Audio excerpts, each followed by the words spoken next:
নমস্কার বন্ধুরা, বাঙালি রান্নাঘরে আপনাদের স্বাগত। বন্ধুরা দেখুন, আমি আজকে ভোলা মাছ নিয়ে নিয়েছি আর এদিকে নারকেল কুড়িয়ে নিয়েছি। আজকে আমি নারকেলের দুধ দিয়ে আমি ভোলা মাছ রান্না। আপনারা পুরো ভিডিওটা দেখতে। আমি নারকেলটা জল দিয়ে চটকে দুধটা বের করে নেব।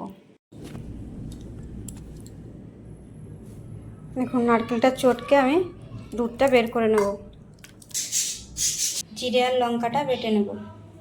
মাছে লবণ হলুদ মাখিয়ে নেব। দিয়ে দেবো লবণ হলুদ।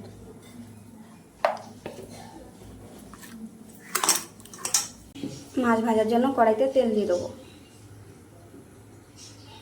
আর মাছগুলো ভেজে নেব।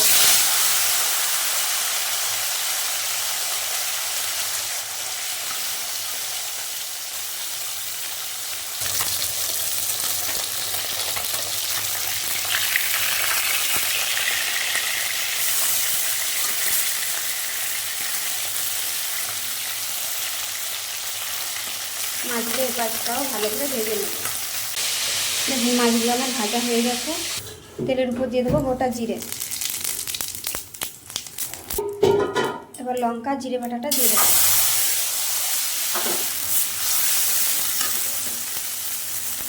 একটু জল দিয়ে দেবো। একটু জল দিয়ে মশলাটা ভালো করে কষিয়ে নিয়েছি। আর মাছগুলো দিয়ে দেবো।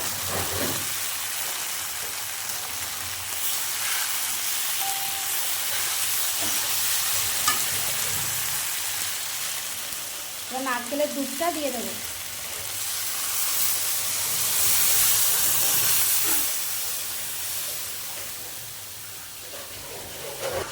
পরিমাণ মতন লবণ দিয়ে দেবো আর পরিমাণ মতন হলুদ দিয়ে দেবো।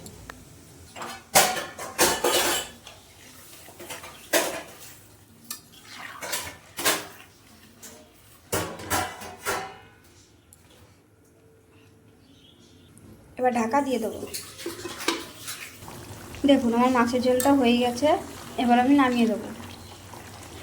দেখুন, নারকেল দিয়ে মাছের ঝোলটা আমার হয়ে গেছে। আপনাদের যদি এই রেসিপিটা ভালো লেগে থাকে তাহলে লাইক, কমেন্ট, শেয়ার এবং সাবস্ক্রাইব করে দেবেন।